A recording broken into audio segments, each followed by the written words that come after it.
Ini mau rebus labu Halloween karena udah matang banget tuh ya. Rebuskan warnanya.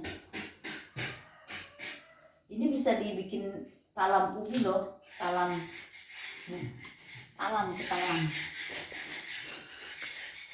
Tapi dikukus dulu. Sini ya.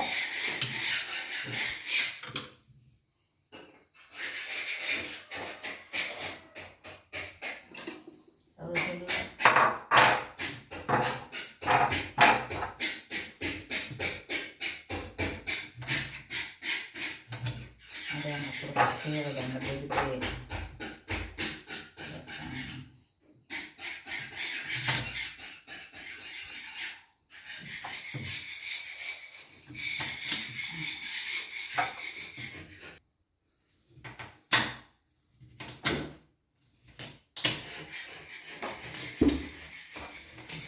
Tanah